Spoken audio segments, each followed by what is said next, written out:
Oh my gosh, I found a pretty crazy thread this morning.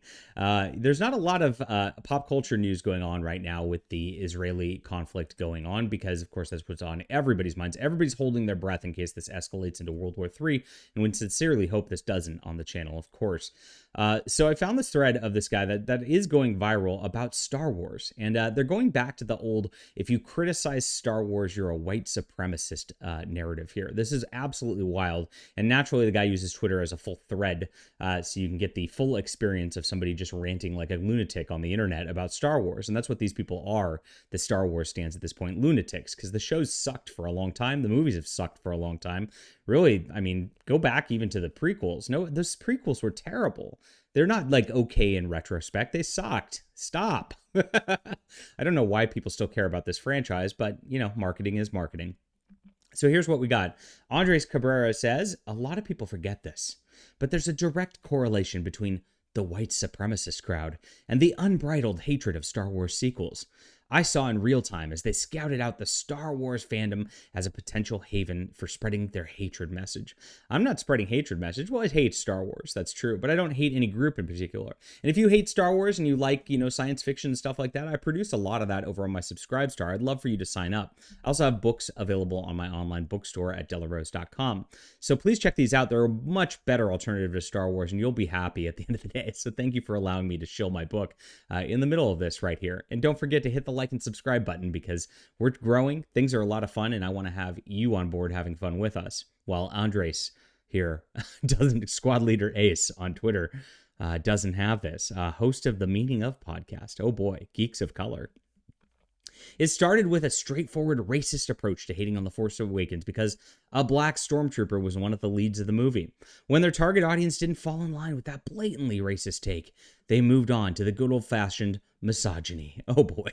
This guy is ridiculous. No, the problem with Finn's arc at the beginning of this, and I actually liked the idea of Finn at the very beginning, was that it didn't go anywhere. The guy just tripped over himself and was just a terrible character for the entire movie. It was a disaster. I don't really care that he was black or white. It was ridiculous.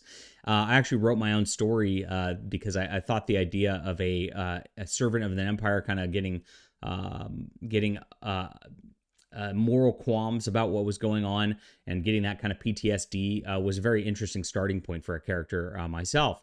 But you know, you had to follow that up, and it didn't. And then Rey ended up being a Mary Sue, which would, you know, just made for those movies being awful and made it where there was no possible direction it could possibly go to actually write itself. And that's what happened once Rian Johnson wrote the series into a corner.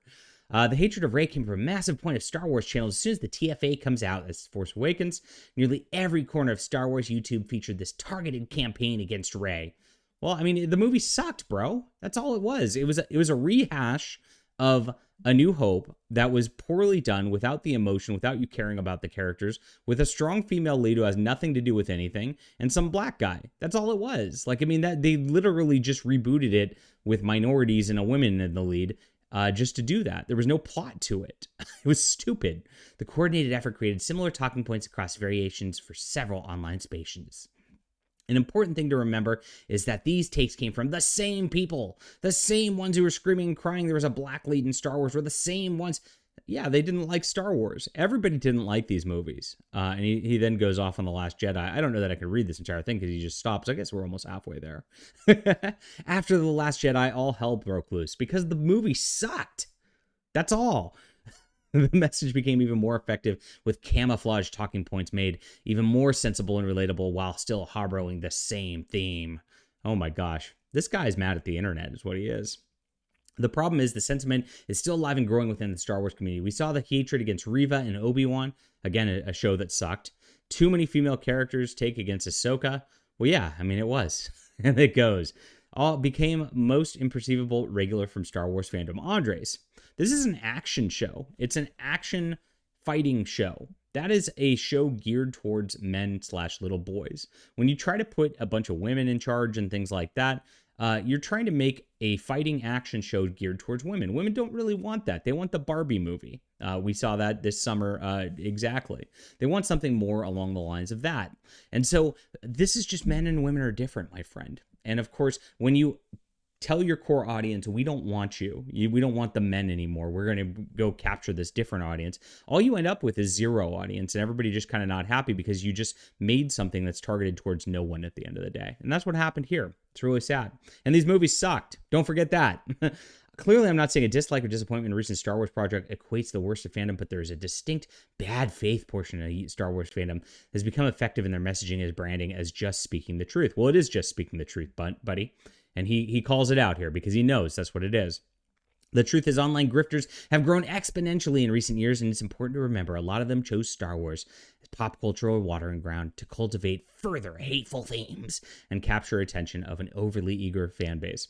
Of course, the ridiculous part here is someone like Andres Cabrera would never, ever read my books because he'd say just even the act of reading my books is hateful. So you want to see who's hateful and who's bitter in this entire process is people like Andres. They don't want an alternative culture to rise up. They don't want anything different other than my corporate brand.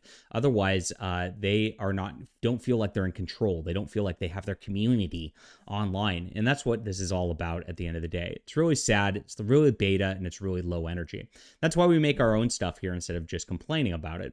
But this is ridiculous. And of course, this is going completely viral over on X, Twitter, whatever you want to call it. And it's funny to watch as people chime in on this guy's delusions. Leave a comment down below with what you think about this. Hit that like and subscribe button. We'll be back soon.